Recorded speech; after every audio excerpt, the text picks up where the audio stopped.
Good afternoon, everyone, and good afternoon, chaps. Adam, how are you feeling coming out of the FA Cup and into double game week 22? Well, my mind is absolutely baffled, but I'm quite glad to be here today because I feel that we'll have somebody here to help us. So, thank you very much, Adam. You don't normally say that, but I'll take that. I'll take that. Rich, how are you? And how is your planning going ahead of double game week 22?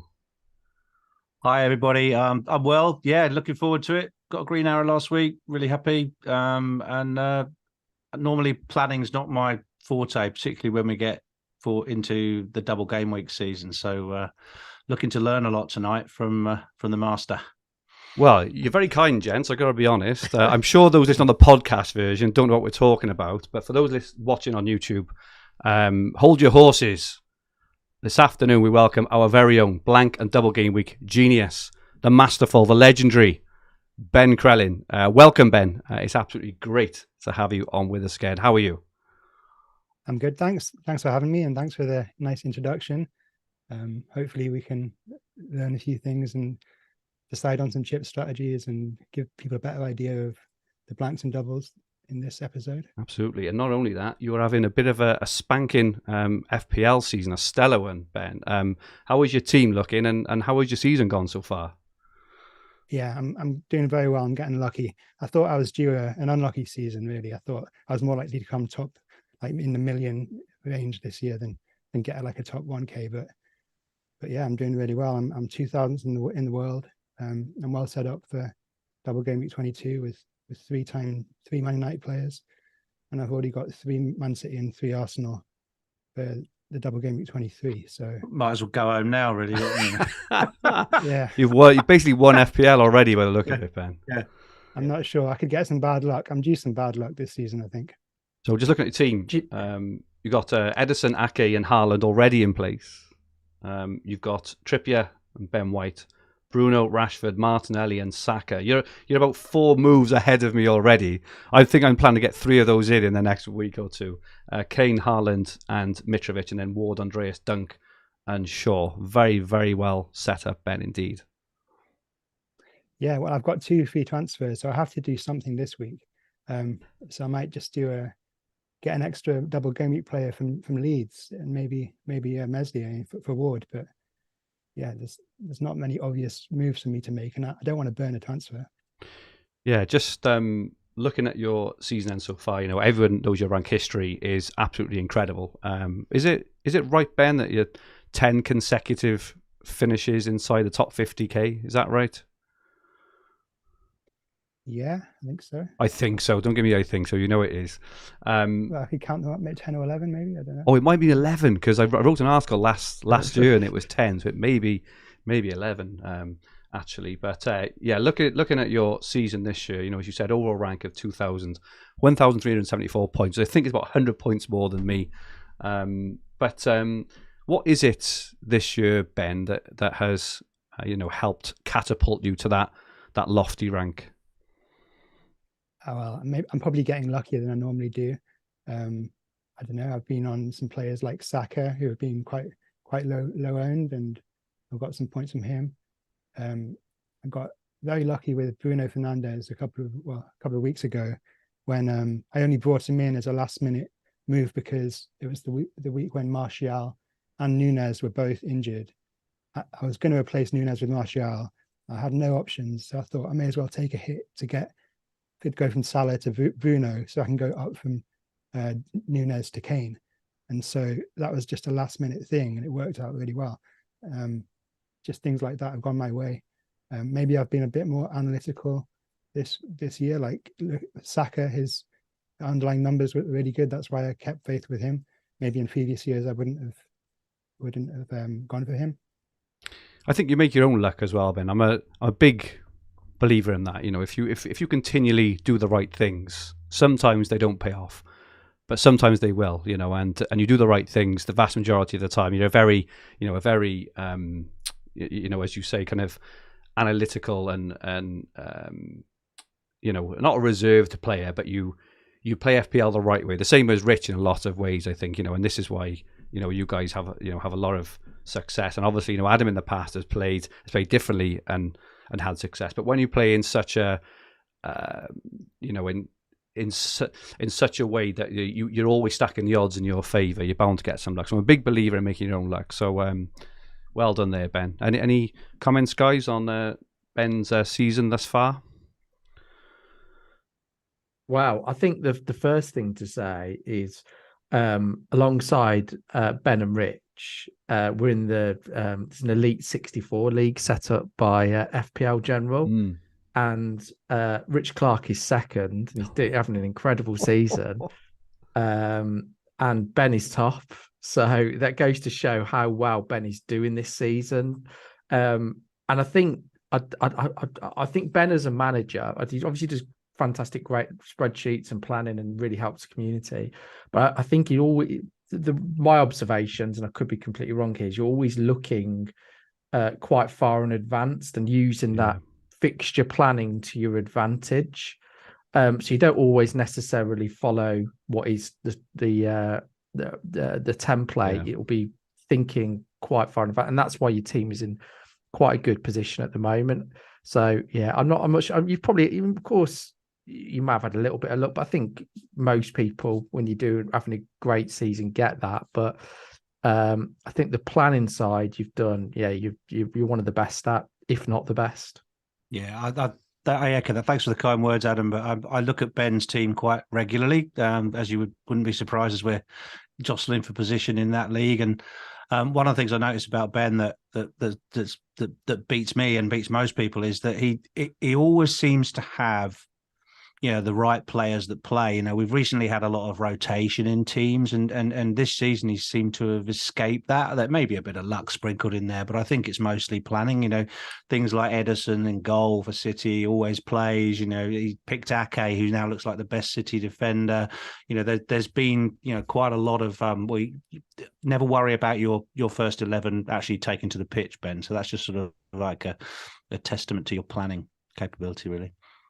Thanks for that. Well, I'm not so sure about Ake now, because hearing reports about like City going for a back three, and maybe it's Ake or is it Laporte? Laporte, yeah. So they could be competing for roles. So I'm a bit nervous about Ake now, but I'm in a good position for the next few game weeks, but it can all change with the blanks and double game weeks. It's hard to prepare for when you don't know the double game weeks exactly how they're going to go. So just hope to. So talking of blanks and doubles, Ben, could you just speak into a microphone just a little bit more, mate, if that's all right? But we've now got the lay of the land slide, which basically has spread out how the next kind of 10 or 11 game weeks is going to look in Ben's brain. Just before we run on to that, I just want to say hello to a few people in the chat. Thank you so much, everyone, for joining us as usual. Heisenberg's in, Perlo's Pen, Greg Williams, Ross Johnson, Belfast Bunch says, we want Krellers. Ron Espeseth is in, Abhishek Patra, Josh Hall, Oberis from Washington. I'm 1974.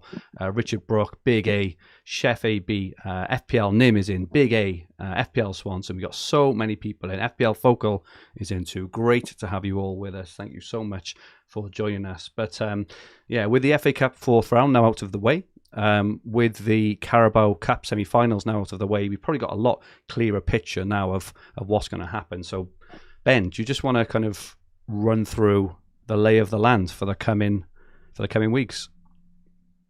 Okay, so as expected in the last couple of weeks, the game week 25 blanks are confirmed with Man United, Brentford, Newcastle, and Brighton.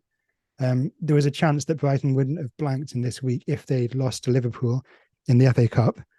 But because they won, that means all four teams who have got postponements because of the League Cup final will blank in game week 25. And the FA Cup happened, which was quite an important round. All the Premier League teams beat the lower league opposition, or at least drew with Sunderland. And you had Arsenal going out, which meant Arsenal now won't blank in game week 28. But it looks like there'll be a lot of big teams blanking in that week because they've got kind draws in the fifth round. So we'll have a look at that a bit later. But it looks like that'll be a big blank game week in game week 28, unless there are shocks in the fifth round in the week before game week 26.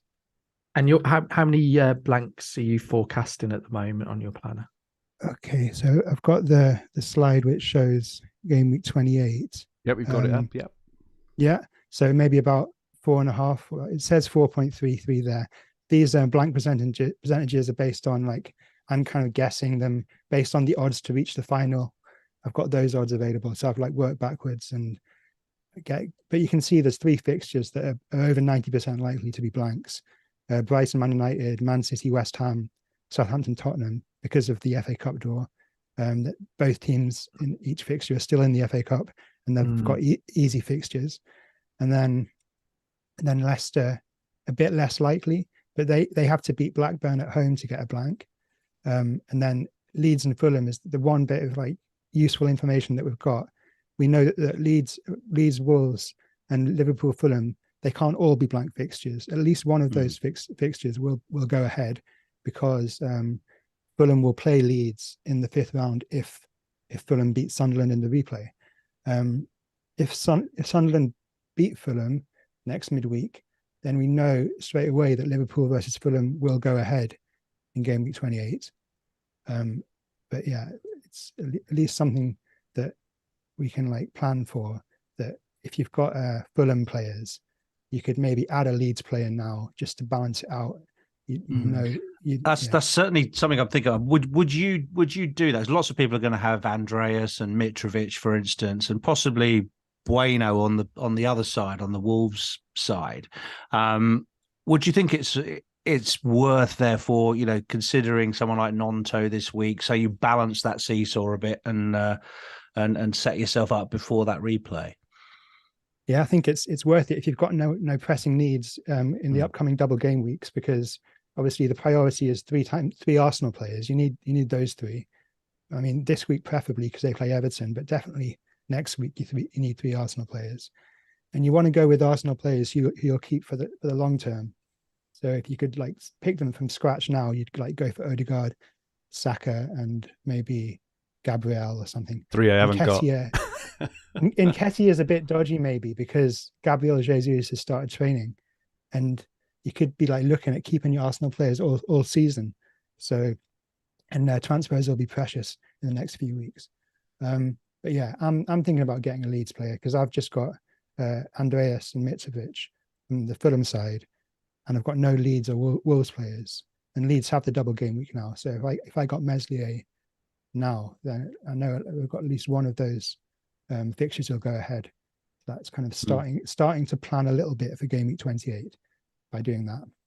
Where do you sit, Ben, in terms of, because we constantly have a debate on here around looking at the points in front of us directly now, as opposed to trying to think a bit too far ahead and maybe missing out on points. Do you, I suppose the obvious answer is there's a balance. That's why we've got a bench and things like that. But how far ahead do you plan? Are you thinking about game week 20? Well, it sounds like you are. Are you thinking about game week 28 now when making a transfer this week, for example?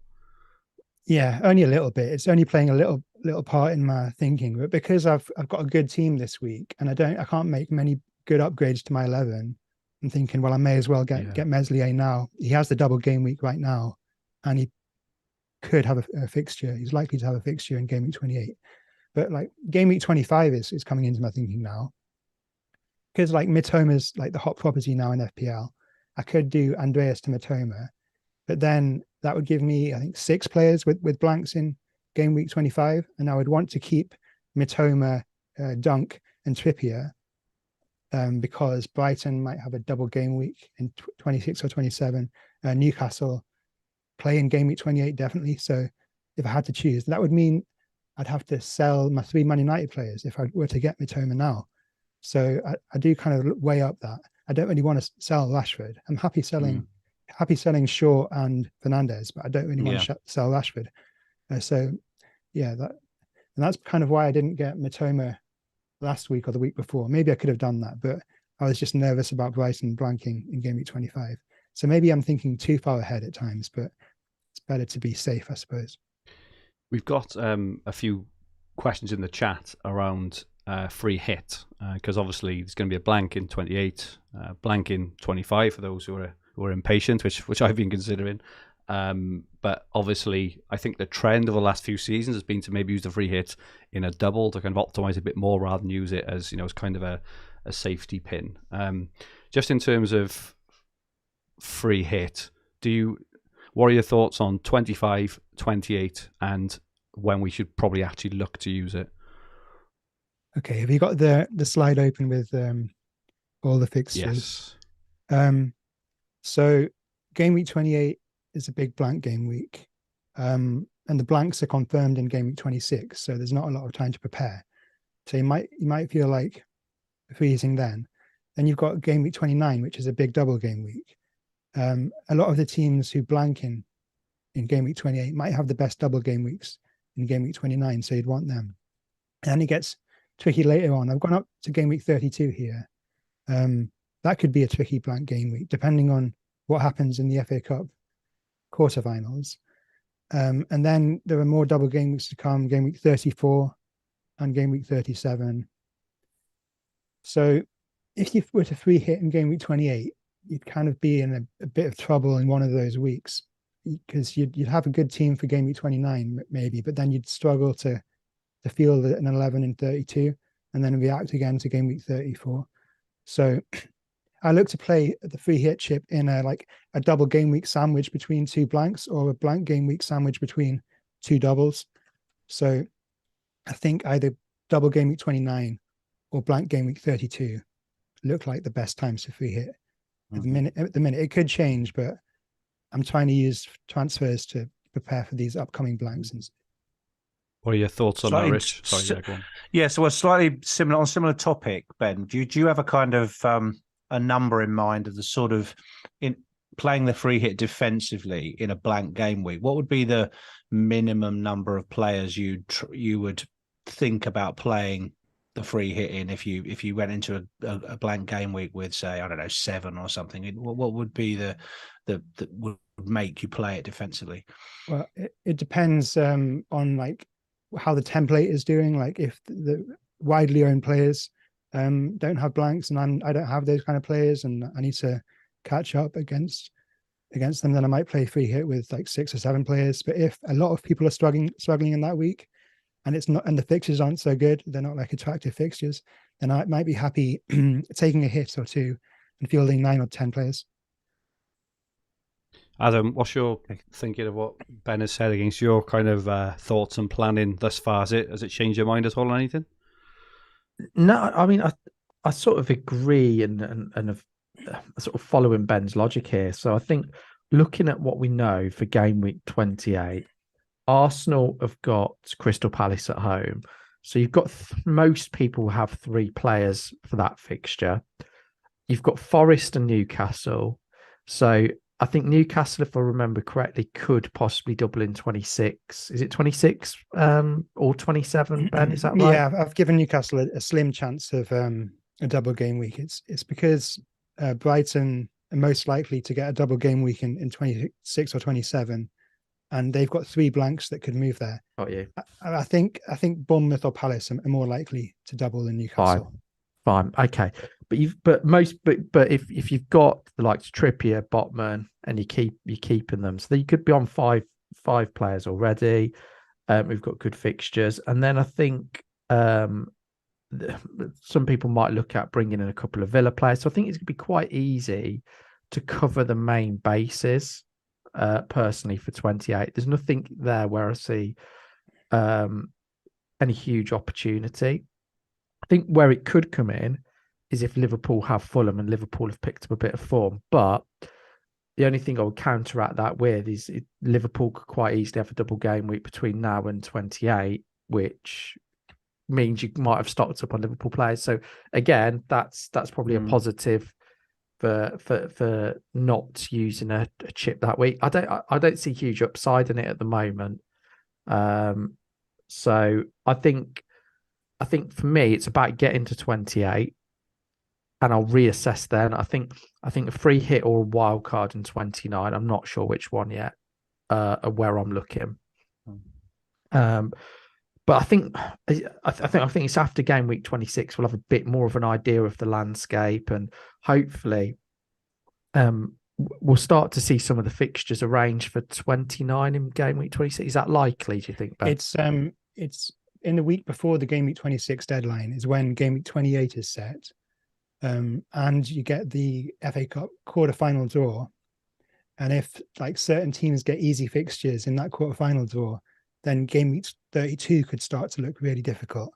Like game week 32, I was saying if Southampton were to get to the semi-finals, like let's imagine Southampton beat Grimsby and then draw the easiest team left, like it might be Burnley by then. Yeah. Then that would mean Arsenal and Southampton would blank. And then if you say Brighton and Man City blank because Man City reached the semis, Man United and Chelsea blank if Man United reach the semis, and Newcastle and Spurs blank if Spurs reach the semis. So that's worst case scenario. You've got like 7 of the most popular 8 teams blanking in that week.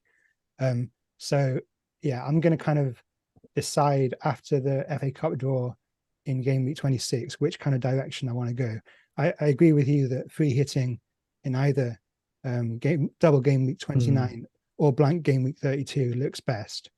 So if you were free hitting in game week 32, you could wild card in game week 29. Yeah. But we don't need to decide on that now. I think we'll be able to make a much more informed decision on that during game week 26 in the week before.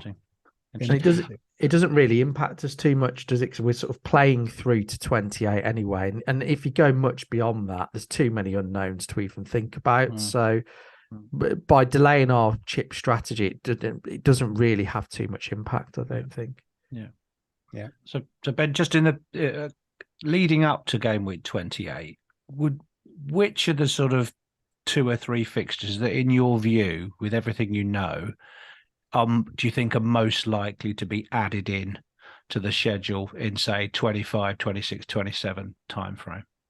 Okay, so I've given Brighton like the best chances of getting the extra fixture because they've got 3 postponements already, and they've got 2 extra postponements likely to come with due to the FA Cup with Man United and Man City. They're playing them in the quarterfinals and semi-finals weeks. So it kind of makes sense for the Premier League to reschedule a Brighton game into game week 26 or 27. That's the most likely. And then there's a chance that game week 25 could become a double game week. Maybe if Fulham win the replay next week, there might be enough pressure for Liverpool to play Wolves in game week 25. Just it's you've got to like consider what the TV companies want to do. I don't think Liverpool Wolves will be on television, so it wouldn't clash with an FA Cup game. It might just be a convenient place to move it to. And then like there's complications maybe with the King's coronation. I think in game week 35, that could potentially cause a blank if a team reaches the semi-finals of the Champions League. So they might like need to move a Liverpool game there, but I'm unsure about that. I would say it's about 40% chance of Liverpool blanking in game week 25. And then I have put Arsenal Everton as a possible double game week. I don't think it'll happen, but it's like if they wanted to balance up the title race so that they've played the same number of games, they could just put Arsenal Everton into that week. But I think it's more likely to be saved because it's a good like game to have on TV with the relegation fight and the title fight, and have it in a double game week later. Yeah. Okay, that's really interesting, because I think it may not be obvious to everybody, but I think Brighton have been a bit unfortunate in the 3 blank game weeks. They've had their scheduled game has been against Newcastle, against Manchester United, who are both now in the EFL Cup final, and their game week 32 game is against Manchester City, who might be in the FA Cup semi-finals. Yeah. So they end up having 3 more blanks created on top of the 2 postponements, which gives them a backlog of 5, doesn't it? So they've got to get on with it, really. Yeah, and that's kind of like adding to the wild card in game week 33 strategy, assuming maybe Brighton play one of their 5 double game weeks in game week 26 or 27, they can have the other 4 after their final blank game week in 32. So like everybody would triple up on Brighton players then on the wild card. Okay, so before we move on and start looking at players and how we navigate the coming weeks, just a reminder for everyone, our My Team feature that shares your personalised recommended most optimal transfer every week specifically for your team using artificial intelligence is now live on fantasyfootballhub.co.uk and is free for 7 days for all to use, and members also get access to Ben's exclusive planner. Part of it looks like what it's got on the screen, but if you want the best planners and the best tools, you can get them both for free, 7 days, fantasyfootballhub.co.uk. The best two tools on the market there. And just a reminder, at the Fantasy Football Hub, our crowdfunding to help take us to the next level. There's a link in the description below if you're interested in investing in the hub for as little as £27 a share. So let's have a look now at the specific players. So looking firstly at this coming game week 22, and obviously thinking ahead to 23, 24 and 25. We have our predicted points on screen using the Hub Predictor. It has been updated as well. So for those who haven't seen it, Rodrigo with Leeds looks like he's been ruled out for about 8 weeks, which likely brings Bamford a little bit into the equation. So we've adjusted Bamford's minutes at the moment for 70 minutes, which has brought him in. But total predicted points for the next few game weeks. This includes a blank game week 25. Haaland top as you would expect, 38.5 points. Rashford 28.8, Nketiah 27.7, De Bruyne 27.6, Odegaard 27.5, Salah 27.2, Saka, Mahrez, Darwin, Bruno, Kane, and then Martinelli, Martial, Ramsdale, Saliba, Zinchenko, Bamford, Gabriel. So as you would expect, dominated by the doublers in game week 22 and 23, and obviously this does take into account the blank 25. Ben, can I just ask you, who are the top 3 or 4 players you would be targeting this game week? Let's obviously rule out kind of Rashford, and Haaland and players like that. But who else should we be looking at ahead of the coming couple of game weeks? Well, you want to make sure you're tripled up on Arsenal. So yeah, you can use your transfers this week to get your best Arsenal players. Nketiah, like I've said before, you might not be able to trust him to start all the weeks and until game week 28 and game week 32, when you might need him in the blank game weeks. So Odegaard is obviously a great player to own. And then your other players that you bring in kind of depends on your status in blank game week 25. Like Mitoma is a great option, but consider what you'd be doing in game week 25 and who you'd have to sell if you bought in Mitoma this week. And a Leeds player, there aren't many Leeds options with Rodrigo being ruled out. Bamford, I don't know if you can trust him to start twice in this double game week because he's just coming back. So Meslier, I mean, you wouldn't want one of their defenders, but the goalkeeper might be good for saves. But what do you think, Adam? Who's your eye on for the coming week or two? Well, priority is to get Arsenal, City, and United sorted. Then that's where the upside.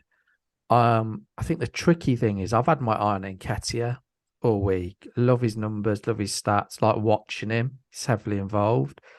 But then Jesus is tweeting about being back on grass, and it's like, it's not. Yeah, so that's putting me off a little bit, but it would help me if Nketiah is, and I think there's an international break, isn't there? Is it after game week 28? Is that right? Yeah. So even you would think that Nketiah will be okay until that point. The challenge is then if I don't wildcard in 29, I need him for a longer period. So I've got that. I think getting the right Arsenal is key, and I think there's I don't think there's much in it between Saka and Odegaard at all. I think Odegaard's been more explosive this season, so he's got, and I think partly because of his ability to get he's making sort of the late darts into the box. He's almost from a creativity point, a lot goes for him, but his bonus points are better than Saka's. So I think from a value perspective, I probably do prefer Odegaard to Saka, factoring in everything. But So I think getting 3 Arsenals right, and I actually quite like having an Arsenal defender, because I think if we go beyond the double game week, there's quite a few away fixtures or fixtures where I fancy them to keep a clean sheet. I think there's a lot of fixtures where, and they offer such great. Them and Newcastle offer fantastic value in defence. So I think treble Arsenal. I think most people will look at United. For me, there's outside of a defender and Rashford, I think Bruno is the next best option. And then City's tough, I think City's out of the 3 teams, I think City's the toughest to get right, because I think you've got Haaland, obviously. But then I don't think De Bruyne has been great at all. I think he's been very, very out of sorts. And if you read all the City forum, he just hasn't. I mean, he's not been playing well for his standards. And because of how much he costs, I mean, not that money's an issue for us, but when you look at how Mahrez is doing, for example, I think there's a decision for me to make there. The only thing, I was all in on Mahrez up until last night when I looked at City's fixtures, and my only worry is they've got Spurs away, which I don't see loads of goals in for City. But then obviously got Villa and Arsenal. Again, Arsenal don't necessarily see loads of goals in. And then they've got 2 easier fixtures, I think, which is Forest and Bournemouth. The only thing that worries me is the Champions League, because Mahrez will almost certainly, he pretty much plays every Champions League game. So when I looked at it, the Nottingham Forest game comes 3 days after Arsenal and 4 days before they play Leipzig. So you'd think he'll save Mahrez for the Leipzig game, and then the Bournemouth game is the weekend after. So that sort of does put me off a little bit. I think City's going to be a hard one to get right, but I'm not sure they'll score loads of goals in the 2 games. I mean, Arsenal, I don't see them conceding many at home, and I think Villa will give them a good game at the Etihad. I really do. I think the way what Emery's achieved so far. I mean, we've won 5, drew 1 in 7 games, so I wouldn't be surprised if Villa go and cause City some problems. But then that's me with my claret and blue hat on. So, if you had Martinelli, which a lot of people have still got Martinelli, is he a keep? Bearing in mind that obviously Trossard is going to steal a few of his minutes, either off the bench, and he may get the odd start as well, or it seems a bit risky to move him on, because if he does play and he scores a goal and gets an assist, for even if he scores for his value, he's more than worth the money. But as Ben mentioned earlier, the best 3 are probably, Odegaard and Saka are probably the best 2, and then it's one of maybe Nketiah or maybe White or Gabriel or Saliba or Martinelli. What's your thinking on that? On what to do if you have Martinelli, Adam? Well, I'm keeping this week because I quite fancy his chances to wear Everton. I think Trossard's girlfriend's having a baby, so you'd think that would disrupt. I think I'm almost certain. Good intel. The weekend. Good intel. That is. Yeah, sorry. But and he's just signed a new contract, which can be good. Those sorts of omens can be quite good. So I'm fine keeping Martinelli this week. I could possibly trade him next week though, depending on what we see the weekend. But I think out of the 3 of them, he's been a little bit unlucky compared to his underlying numbers, and so I wouldn't be surprised if he does okay. He does okay the weekend, and things level up a little bit. So I'm not desperate to sell him this week. No one's mentioned Nonto yet from Leeds, which if you've seen him play on either in the flesh or on TV, he looks absolutely sensational. And at 5 million, he can unlock a lot of doors for elsewhere within your team. Rich, I know you've been kind of playing around with having him or not. What's your current current state of play? I still may get him. I think like most people, I'm likely to bring in Bruno for the third United asset spot, but I've still got another free transfer to use. And for my team, for the point we made earlier about sort of just balancing out the game week 28 hedge with a Leeds player, and a Fulham player on either side, sort of guarantees you an extra player for that fixture rather than maybe placing 2 bets and carrying through 2 Fulham attackers for another 6 weeks. That feels a little bit, bit heavy. So certainly thinking about it, and obviously the week to do it is the week when he's got a double game week. There's been quite a lot of talk this week as to whether Nonto will hold his place definitely all the way through to game week 28, because there are other options. I think Leeds have bought another striker. Is it Rutter? Is it? Yeah. And Sinistera's back, and Harrison didn't leave, and so there's lots of options for how they're going to set up. But when you speak to some of the Leeds correspondents, they are very confident that Notto's in the first choice 11. So for 5 million, I don't think you can go wrong really as an enabler. You've got that extra cash as well to use on upgrades as you tiptoe through towards game week 28. Having that extra cash in the bank will mean you can move it around more. So yeah, he's on my mind. But the value of transfers is just so great that right now I'm just thinking I'll just do the Bruno move and take 2 into game week 23 and just keep 2 and keep rolling it for as long as I can, just till we get that more information. Don't feel the real need to make those 2 transfers when Leeds are concerned. But I do agree with what Adam said. I think that the priority has to be get your 3 Arsenal, get your 3 City, and get your 3 3 Arsenal and 3 United certainly. But I'm not sure about getting a City defender in. Can I pose a question because whilst we're speaking about best assets, I've seen a lot of talk between keeping De Bruyne or Kane. And I think I'm really stuck in the middle for this. I won't go into to my thoughts too much, but what would be your thoughts if you had to get rid of either Kane or De Bruyne? Which way would you go, do you think? Me?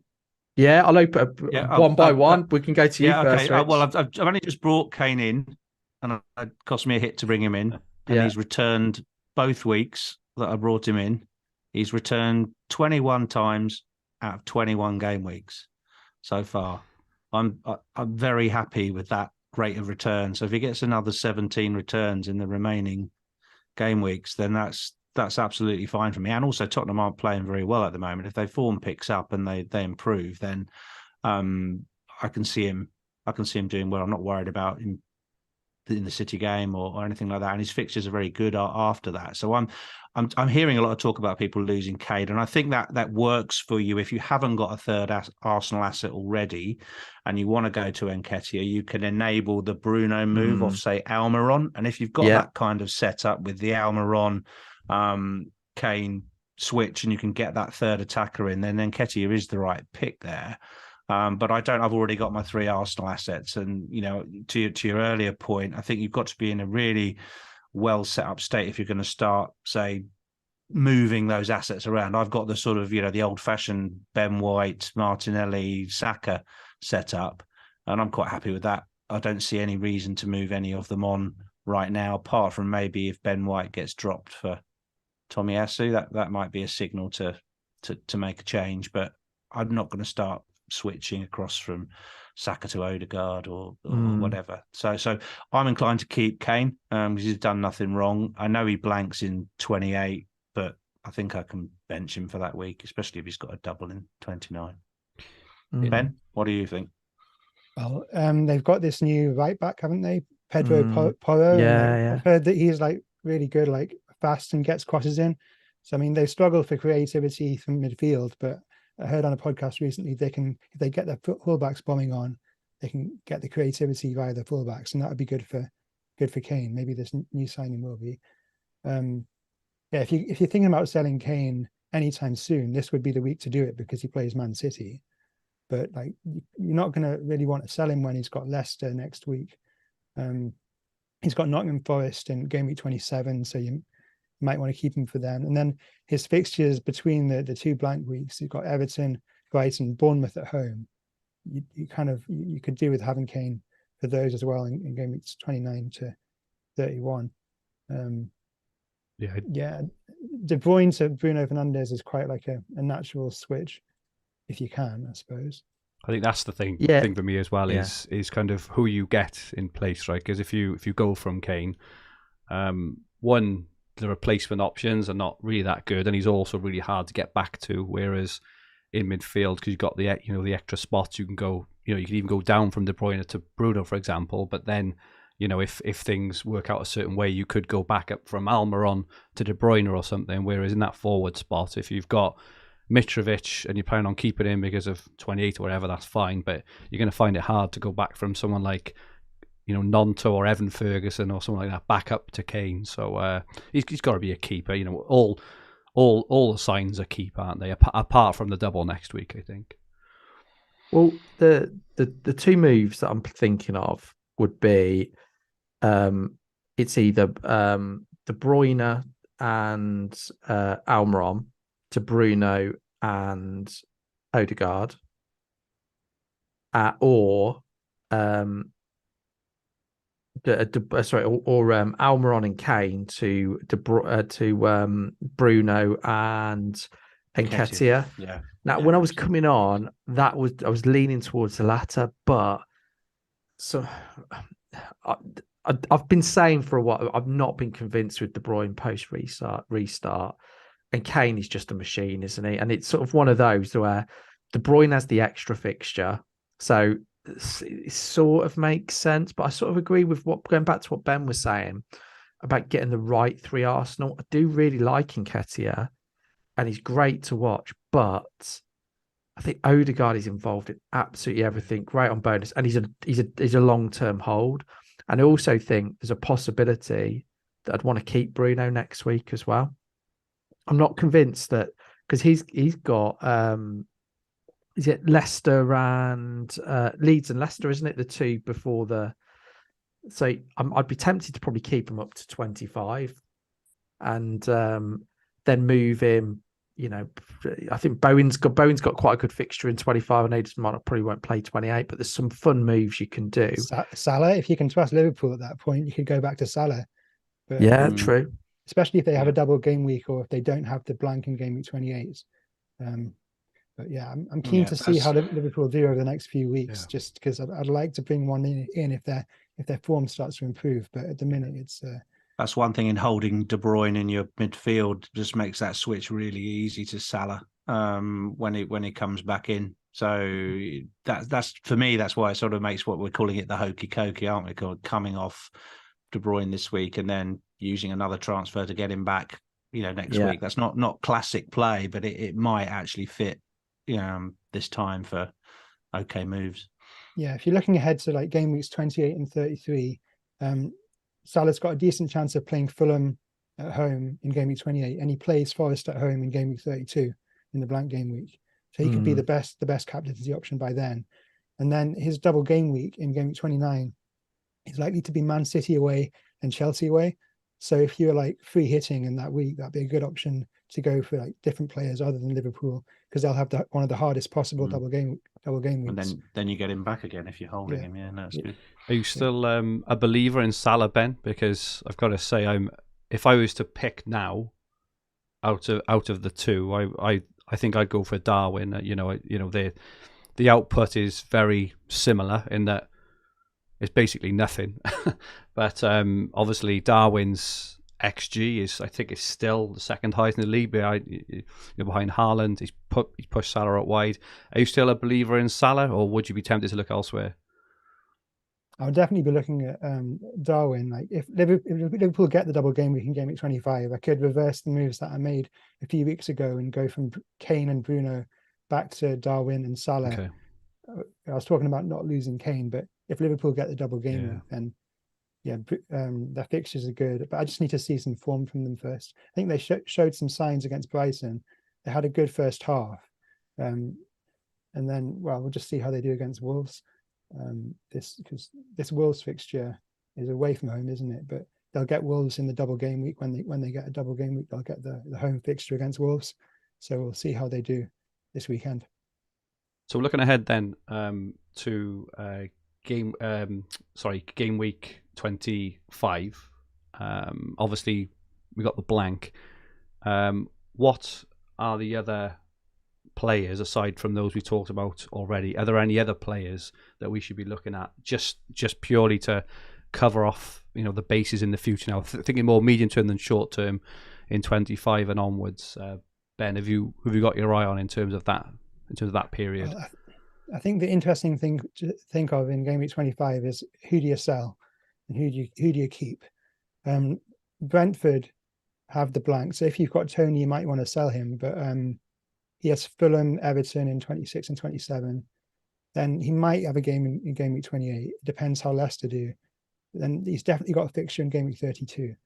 The Man United players are definitely going to blank. Well, almost certainly going to blank in 28, and they've got a good chance of blanking again in 32. So I think it's quite easy to sell the likes of Shaw and maybe Fernandes in 25. I mean, Rashford's like such good value, you might not want to sell him. And then who do you replace them with? Well, as expected, if Brighton get this double game week in game week 26, 27, then suddenly like everyone's going to want to triple up on, or to maybe get one or two Brighton players. So might go for like Bruno all the way down to Mitoma in game week 25 if Brighton get the double. But I'm not going to maybe not triple up because of the blank, but I've already got Dunk in my team, and I might be able to just add one more Brighton player. I don't know who else. Aston Villa, their fixtures get good again in 25, and we know that they play in game week 28 and 32, so that could be really good. They've got the new is it left back Alex Moreno? Moreno's very. I think Luca Dean's back in training, so I think they'll be competing with each other. But Moreno's really like him, very very attacking. Villa, I think have got some good options. I think Leon Bailey could be great. I think Villa are away in 25, but Bailey could be a great player because he'll be playing up front for the majority of the games. And in 28, Villa have got Bournemouth at home. Nice. Bailey at home is brilliant. He's not great away, but at home. So and if we've got, let's have a look at 32 in the blank. So got Brentford away. Yeah, so I think Villa have got some good options. Ollie Watkins is one to look at, I think, as well. I think particularly for the third forward spot. I think he'll get better and better, and he's been trusted. I know we've signed Duran, and we've signed another forward, but he's only 19, so he's going to be on the periphery of playing. So, I agree, Ben. I think Villa have got some good options, and you'll get consistency from the players because we've hardly signed anyone, and we've got rid of quite a few, got rid of the likes of Ings, etc. So I think he'll trust his main 11. And the Villa don't blank, do they? So they're quite good to hold. I think there was one other team that we haven't mentioned or talked about that is worth a mention, and that's Chelsea. I think apart from playing Tottenham away, I think in 25, their fixtures are Fulham, West Ham, Southampton, Spurs, Leeds, Leicester, Everton, reading up to 28. They don't blank in 28. They don't blank in 25. Now, we all know they haven't been doing very well, but they've just spent about £350 million in the window on some pretty good acquisitions. So, and I think, João Felix is almost back from his 3-game ban. So you've got a number of different options. Reece James, I think, is back in the squad and about to come and haunt us again. So I think within a couple of weeks, we'll all be talking about Chelsea assets again. Yeah, agree on Chelsea. The only challenge will be, they haven't got many options to pick from, have they? What have they got? About 5 players in each position. I mean, you think of Pet Roulette's bad. I mean, yeah, that's true. Centre forward though, they've only got the out and out forwards. They've got Aubameyang, and he's not really. Havertz could be okay. But I think Felix might be a really good option in the up front, because he could be one of the most nailed. So I agree with Richard about João Felix. In summary, Yeah, then, sorry, Adam, go on. No, I think Chelsea. I can see them getting stronger throughout the season. I think it's a good pick, and yeah, they've got they're playing 28, don't they? So good fixture in 28. So I think I think those with Kepa will be quite happy. Yeah, I mean, I think they look Kepa's just a defensively much better, don't they, as well? So yeah, and I think we'll be going in for one or two of the attackers at some point. In summary, then, Ben, from this weekend now, kind of all the way through, as far as your eye can see, what is your overarching plan on how you're going to attack the next sort of 8 to 10 game weeks? So you can start to maybe gear your transfers towards game week 28 now, if you can. If you're already tripled up on Arsenal and Man United and the people who double this week and next week, but you kind of want to bide your time until game week 26, and then you can make a decision on what you're going to do. Obviously, you're going to have to sell some players with blanks in game week 25, and then the natural replacements are the teams like we've been talking about who don't blank in game week 28, like Villa and Chelsea, and then there might be the added complication of Brighton doubling in game week 26 or 27. So keeping two free transfers when you can is like the best move, but obviously there's double game weeks coming up and a blank, so it's difficult. But don't make early transfers. Don't make transfers on the Monday or the Tuesday. And in terms of your chip strategy, obviously, we're really early on, and by the sounds of it, you won't be using yours for a good few game weeks yet. But what is your current thinking on the most optimal way to use the chips? Well, I don't think I want to play a chip in game week 28. I think I want to use free transfers to prepare for that. And then I'm likely to use a chip in game week 29. I'm prepared to like wildcard or free hits, but it depends what the fixtures are like. It could be a lot of the teams who have one fixture, they could get a double game week in game week 29. The teams who play in game week 28, it could work out nicely. So you can be prepared to abandon the idea of free hitting or wildcarding in 29 and do something different instead. And it can all change. And like when we get the blanks confirmed in game week 26, the double game weeks might be confirmed in 27 or 28. And that's when you'll start to like decide on a chip strategy.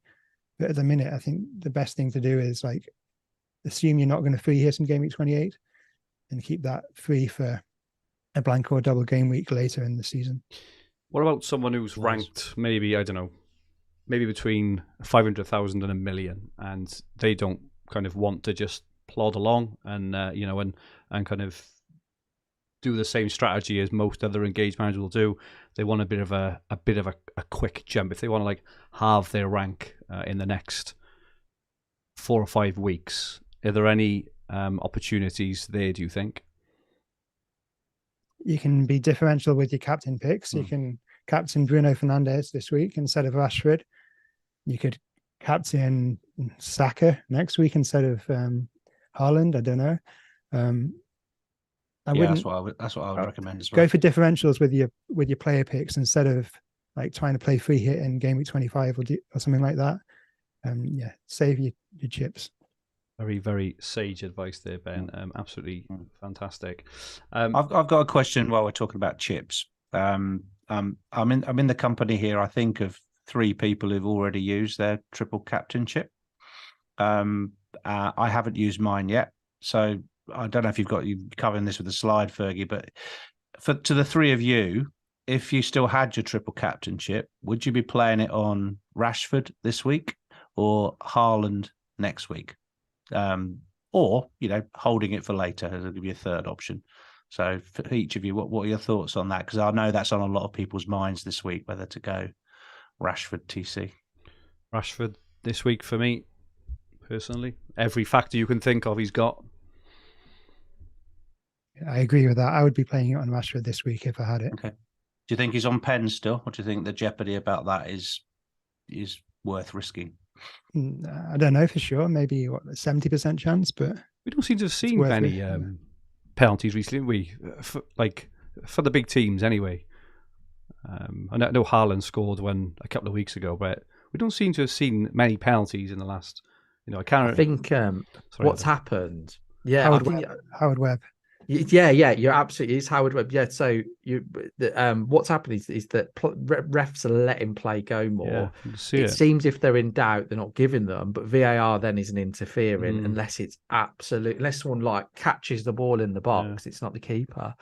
I think spot on with what Ben said, and it's sort of good in a way, but you'd it's not great for picking penalty takers. Going back to your point, Rich, on captain, you've got to be careful what Ben says to you because you're not far behind him in the Elite 64. So was a loaded question. Yeah. I think you've got. I think Rashford is the better pick. I don't think it's on penalties though, and I'm fairly confident with that because I remember the game where he scored the latest penalty. Bruno was going up to the ball and there was a conversation, and I think he gave, or read somewhere that he gave him the penalty because he was going to be scoring for his 7th consecutive game at Old Trafford and equaling Rooney's record. So I would be surprised if Bruno isn't on penalties. Right. But okay, yeah, that kind of it's a very, very tight call anyway, whether to keep it for next week or not. And I think just having Haaland, who can score a hat-trick in 10 minutes, just that ceiling still feels a bit higher with Haaland for me. The fixtures are better for Rashford and the form is there, but it's just, I'm slightly leaning Haaland personally. Well, Rashford is at home is an absolute monster. I mean, his returns at home this season have been incredible. And it's not quite as good as Salah's fixtures last year, but I think Rashford's playing like a £12 million player at the moment. He's playing like Salah in a way. But we won't see him like that, partly because of his price point. If Salah last season had these 2 fixtures, you probably wouldn't. No, you would do it. Yeah, you wouldn't doubt it. No. I think with Haaland, you are right. He's got he's got 4 hat tricks at home, and he can do it in 60 minutes. But I feel he's got probably a 60 or 70 minute window in that game week, because you would think, given the proximity of where the Arsenal game is, that if they're winning, I mean, it's a bit, exactly. And then I don't see him doing too much. I mean, in the big games this season, he hasn't scored against United away. He didn't score against Liverpool away. He didn't score against Chelsea away. So he's not been getting huge hauls, particularly away from home. So I think with Rashford, you've got pretty much 180 minutes or close to genuine chances to score big. He's a midfielder as well. I regret, because I remember, and somebody messaged me this at the time, I remember saying in the Green Hour about this is the triple captain opportunity, and I regret going with Haaland now for this reason. I think this for me doesn't get much better. So, but that's 3 votes for Rashford. That's pretty convincing. Having said all that, though, it seems that you're more convinced with Haaland, and in that situation, go with what you think's right. You're okay at this FPL luck. So, we'll see. Looking at the captaincy, Rashford's 14.6 predicted points in game week 22, which if you tripled that, Rich, that would go up to about 43. That'd be very 43 nice, points. Yeah. Bruno 12.8. Martial 11.4. Looks like he could be back on the menu, but I think we have got him down for 65, 70 minutes. But and then you go down. Rodrigo is on this. Obviously, he's been out injured before. After I prepared this slide, you can ignore him. In terms of the votes on the fantasyfootballhub.co.uk website, Rashford got 81% of the vote, followed by 12% for Bruno. Is there anyone thinking of going against, the massively in-form Rashford, or are we all on Rashford this week, one way or another? We're all. Yeah, I'm on Rashford. Yeah, Rashford. Yeah. He looks the man this week, doesn't he? Just before we move on, I've asked Ben his thoughts. Rich, interested in your thoughts. On after that chat for the last hour or so. Has it helped kind of clear your thinking in terms of, your transfers for this week, next week, and moving ahead for the kind of next 6 to 8 weeks? Yeah, I think it's been really useful. Just knocking it around for a bit. I think it's very wise to save a transfer where you can. I think just that basic kind of keep a transfer in your back pocket. If you have it in your pocket for 3 or 4 weeks and then something crops up, there's bound to be an injury or there's bound to be something you need to fix, and play sensibly. It should be navigable. Gameweek 28, for most people who've got a few Newcastle and Arsenal assets, I think it should be doable. But you don't want to be spraying transfers around. And I think once we get the cup replays out of the way, and the game week 25 round 5 executions gone, then you can start to load up on maybe Brighton players, Chelsea players, Villa players that we've talked about for game week 28, and that's the way to do it. So really sort of going into game week 26 with 2 transfers there would be really nice, because then you can attack those weeks leading up to the blank. So I just think it's been really, really clear, and we don't need to worry about other chips really until the fixtures for the last quarter of the season are announced. So don't know, it's been really good. It all feels quite clear at the moment. What I'm a bit worried about is that a load of fixtures get sprung on us by the Premier League, a little bit like last season, where they just drop them in on a Friday night, and then all of a sudden someone will come up with if you make a -20 this week, you're going to be way better off. And do you remember the chaos? It was just crazy, and people started wild carding. I hope they do on a Friday night and stuff. Yeah, I hope they do. It's more fun. Don't like it when it's like that. And Adam, what is your thinking at the moment for the next few game weeks? I think it's been useful, and I think I'm still torn about my transfer decisions for this week, but I think in terms of chip strategy, it sort of made me chill a little bit and think, you know what, wait until at least game week 26, 27, where we've got those FA Cup quarterfinal fixtures and we've got more information. There's no point in focusing on it now. We're pretty much working towards game week 28, and with a couple of potential double game weeks thrown in. So yeah, I'm fairly relaxed about that. Priority is just the next 2 game weeks for me. Yeah, I think I'm exactly the same. I think I've gone off the idea of wild cards in game week 24. So I'll just forgot about that. No, now that it's all been very clearly spelt out, it's pretty obvious that you can navigate pretty easily through to 28. So that seems to be the main sort of takeaway for everyone watching, listening, which is great. Just a quick Fergie is a punt for double game week 22. So I've gone for a low-owned player this week. I had to go for a doubler, right? You have to really. So I've gone for someone who's not he's not in many teams at all, but his attacking output has definitely improved since the break. Any early thoughts on a loaned potential player? Anthony. He was last week or the week before. He was a really good shout there. No, he scored a couple of goals last week in the FA Cup as well. Casemiro, is it Casemiro? Oh, okay. It is Casemiro. So just having a very, very quick look at his stats, pre-World Cup and post. So post World Cup, his stats are nearly twice as good in the 5 games as they were in the 11 games pre-World Cup. So he's definitely fitting in a lot more. 5 appearances, 1 goal and 2 assists, 8 shots, 2 on target, 5 shots in the box, XG of just over 1, XA of 1.63, creating big chances and key passes. So he's definitely looking like, and like I say, he got the brace, didn't he? Which would be very, very frustrating for Casemiro owners. Yeah, all 5 of them getting them in the FA. All 5 of them getting in the FA Cup. But he's definitely an option. If you can't afford Bruno, for example, Casemiro is a kind of player who could just spring up a surprise. Looking at our teams then for this week, quite specific. Adam, got your team up first. Do you want to run us through your team and tell us your plans for this coming game week? Well, you can pretty much ignore the team on the screen because I've changed my mind.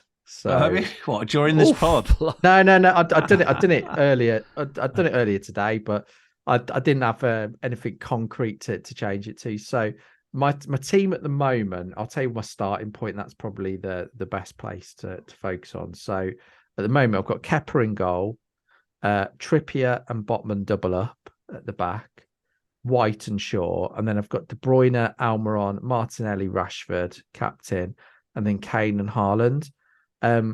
I'm likely to do. So you've made changes on this slide, haven't you? Just so everyone watching doesn't think you've Yeah. made So changes I've in advance. Exactly. So what I'm probably going to do is, if I was making the moves now based on what we talked through today, I think I would do De Bruyne and Almiron to Odegaard and Bruno. The alternative is taking out Kane and Almiron and bringing in Ketia and Bruno. So Bruno's coming in either way. I don't think I need to take a hit. I was the one on the screen I was going to do is Mitrovic, De Bruyne and Almiron to Nketiah, Mahrez and Bruno. But I think my concerns about Mahrez playing and minutes, particularly around the Champions League, and we've talked about Nketiah potentially not being a long-term transfer. So those two things are playing on my mind. So I've got to make a decision really of whether to lose De Bruyne or Kane. Kane, I'd like to keep longer term, and I think that I can bring De Bruyne back next week if he impresses, because it could be he keeps up his recent form and doesn't look particularly great, in which case I might go to Mahrez or go somewhere else next week. So I'm leaning towards De Bruyne and Almiron to Odegaard and Bruno. Okay, superb. And Captain Rashford, you spaffed your triple captain chip on Haaland. I did. Regrettably, I talked you into that. You did. Rich, we've got your team up next. Do you want to run through your team and your plans for the coming game? Sure, yeah. Kepa in goal, he's going nowhere. I think I am going 4-4-2 for a change. So I've got Trippier Botman as well. Going to play Ben White away at Everton. I know they've got new manager, but more likely to be a 0-0 than anything else with Dyche in charge. So yeah, White's going to get a game and Luke Shaw. So 4 at the back. This is anticipated Bruno Fernandes coming in for Kevin De Bruyne. Yep. That's a transfer I may do tonight. The pricing looks like it might change overnight. And because I might do the hokey cokey here, there could be an opportunity to sell De Bruyne for 12.5 and buy him back at 12.4, plus get a rise in Fernandes. So it could be sort of 0.2, 0.3 swing here if I do this at midnight. And with a spare transfer to fix anything tomorrow, that probably looks like worth doing this evening. Rashford captain, Martinelli and Saka been in place for ages, not going anywhere. I'm quite happy with Martinelli. I've no intention of moving him out.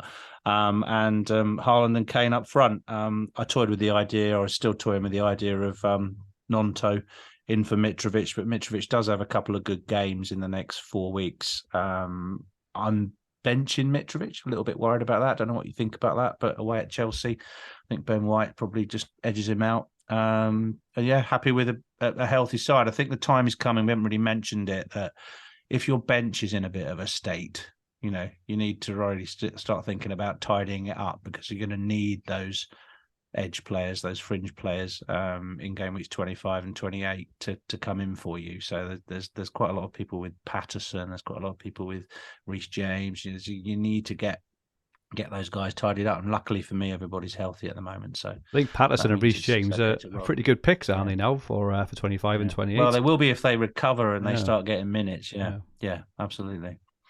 Cool, but yeah, very happy with it. Yeah, really good stuff, Rich. Ben, we've got your team on screen. You just want to run through it and your plans this game week? Okay, so it's Ederson in goal at the minute. 4-4-2 with Trippier, Shaw, White, and Dunk. Fernandes, Rashford, Martinelli, and Saka, and Kane and Haaland up front, with my 2 Fulham players, Andreas and Mitrovic, on the bench with Ake and Ward. And my transfer is looking like it'll be Ward to Meslier, and then I would then bench Ederson. So I could have Ederson and Ake on the bench with Kane starting. That'd be really like praying for a Kane goal. Yeah, and then next week I'm not really sure what I'd do. I can assess White, like if White gets subbed off early again, or if he doesn't start. Similarly with Ake, if Ake is benched and it looks like Laporte is more favoured at the minute, I could sell one of them and swap out for a different double game week player. And I want to see Martinelli do well, and maybe wait for double game week announcements. Maybe Liverpool, if they get double game week, then I want to have a look at how those players do, like we've talked about. Notice you put Mitrovic third bench there, Ben. What's your logic behind that? Do you think Andreas is going to get penned? No, I haven't set my bench order yet. Oh, okay, but right. I don't know. I guess Mitrovic will come first, yeah, and then Ake, and then Andreas. Yeah. Looking good, Ben. Very jealous. It actually looks like a wild card team. If you were to wild card this week, that would probably be the team you would wild card into. I don't know. You'd want Odegaard instead of Martinelli, definitely. But Yeah, I don't think I show. can afford to make that switch right now. But yeah. Good stuff. Looking at my team, not too dissimilar. Haven't made any changes yet, but Kepa in goals, which judging from the comments we've just had, I'm more than happy to hold now. Shaw, Trippier, Botman and White, Rashford, Martinelli. I've got De Bruyne, who I've got to make a decision on whether to go down from De Bruyne or up from Almiron to Bruno, but that will the decision on that rests on whether I'm moving Mitrovic on, I think, as my second free transfer. If I go to Nonto, which I would like to go to Nonto, it means I can't go up from Almiron to Bruno. If I go down to someone like Evan Ferguson, for example, it means I can go directly for Almiron up to Bruno. Because if he's got a hamstring, mate. Well, I saw earlier saying he might be all right. So obviously I'll take a look at that. But okay, he's recovered. That's good. I'd bench him anyway. I'd bench him anyway. He's not to play. But also just looking at what Ben was mentioning earlier, looks like Ferguson could be good to bench for a few weeks, but then I could have him in place then for potential doubles in 26 and 27 onwards. That's just something else I'm thinking about. But I watched Nonto. I also means Cardiff in the FA Cup, which is obviously a bit different from playing Premier League teams, but he just looks so quick, incredibly exciting. He was the last man on lots of occasions in the last league game as well. He looks really good. I think he could be a pick in his own right, and a 5 million, it seems, with a double, it seems a bit silly not to go for him rather than play a more defensive thing. But if I take De Bruyne out, it means I've only got one Man City then as well, and I've only got two Arsenal. So I'm going into next week then having to use another 2 transfers for a hit to maximise City and Arsenal. So it doesn't really make sense. So what I think I'm talking myself into is potentially I'll check the fitness of Evan Ferguson, but potentially Mitrovic down to Ferguson and Almiron up to Bruno means I'll retain De Bruyne for this week and obviously for the double next week, and then it means I can look next week at who to get in my third Arsenal player or wherever else. I don't think there's a rush this week personally on bringing in an Arsenal player this week, because I think that away to Everton game is not going to be easy. Sean Dyche is not going to be saying, right boys, go for it, enjoy yourselves. He's going to be saying, batten down the hatches, don't let him through, guys. That's going to be his team talk, right? So I don't feel there's a massive rush on Arsenal, and when you tend to wait a week, you just get that little bit more information as well. Talking about Odegaard and Saka, for example, are both fantastic options, but one of them may get an injury, may get a niggle in that time, and Odegaard didn't wait. So long-winded way of saying I think I'm going to do Mitrovic to Evan Ferguson if he's fit or reasonably fit, and then probably Almiron up to Bruno and keep De Bruyne for the time being, I think is my plan for the coming weeks. I've got Patterson, which he's been like a thorn in my side, but if he is fit, which I think he's on the road to recovery, he could be pretty decent to hold on for 25 and 28 as well. And I retain Andreas as well. So that's it. They are our four teams thus far. Competition time for our YouTube watchers. Firstly, our Game Week 21 winner.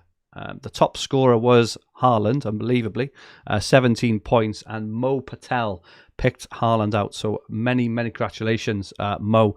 You have won a Fantasy Football Hub mug, which is proudly resting looks like resting on Rich's shoulder there. For this week's competition, for a chance to win one of our fantastic Fantasy Football Hub mugs, please press the like button. Make sure you are subscribed, and then comment on who will be the top point scorer in double game week 22. Ben, I'll come to you first. Cannot go for any of so you can't go for Rashford or Bruno this week. You can go for anyone else. Who do you think is going to be the top point scorer this game week? Let's go for Luke Shaw. Good. 2 clean sheets, Good an shout. assist or 2, and some bonus points. Good shout. Rich, who are you going for this week? Oh, okay. I'll go for David De Gea. Good shout. Adam, how about you? I'm running out of options. We are. You know what? Let's go for Casemiro. Oh, you swine. I am going to go. Someone mentioned him earlier. I thought it was a good punt. Yeah. I'm going to go for a very left field pick as usual. I'm backing Bamford to come back with Good a bang. shout, yeah. I think he could get a goal or two in this week. Don't forget to put it in the chat. Make sure you've liked and subscribed. And that is it for us for this week. Thank you so much to everyone who's joined us in the chat. For those who will watch it back and to those listening on the podcast version, your support as usual is very, very much appreciated. Just a reminder, our My Team feature that shares your personalised recommended transfers every week, specifically for your own FPL team using artificial intelligence, is now live on fantasyfootballhub.co.uk. It is free for 7 days along with Ben's Planner. If you don't use Ben's Planner, what are you doing? Do you even play FPL? You can get it free now for 7 days on fantasyfootballhub.co.uk. We also have a Discord server. If you haven't seen it, the link is below in the chat. Come in and chat everything fantasy football. It is absolutely free and it's really, really good fun, and it's growing at a very, very rapid rate. And just a final reminder that Fantasy Football Hub are crowdfunding to help take us to the next level. There is a link in the description as well if you're interested in investing in the hub for as little as £27 a share. Adam, thank you so much for joining us. Where can people get hold of you? On Twitter at Hopta Stats. Rich, where can people get hold of you? At Rich Clarke FPL on Twitter as well. Lovely job. And Ben, thank you so much. As usual, it's been an absolute pleasure having you on. Really, really appreciate your time. Where can people get hold of you? Ben Crellin on Twitter. That's CRELLIN, the surname. And thanks for having me. And I'll probably speak to you again in the coming months for the FA Cup quarterfinals, maybe. Spoiler alert, we're looking to have Ben back on in a few weeks' time to take us through from 28 onwards, which would be absolutely superb. Don't forget you can get Ben's Planner on fantasyfootballhub.co.uk, as well as everything else you get on there. My handle on Twitter is at FFH_Fergi. So this podcast and video will be on the Fantasy Football Hub YouTube channel, with the podcast versions available on all major podcast platforms. If you liked what you watched, press the like button. Remember to subscribe to the channel in the bottom right-hand corner of the screen. If you enjoyed your listen, please rate the podcast and leave a comment. It would be much, much appreciated. We will be back next week with another guest, I believe, as we look ahead to another double game week 23. In the meantime, the very, very best of luck for double game week 22, and may all your arrows be green. Good night all.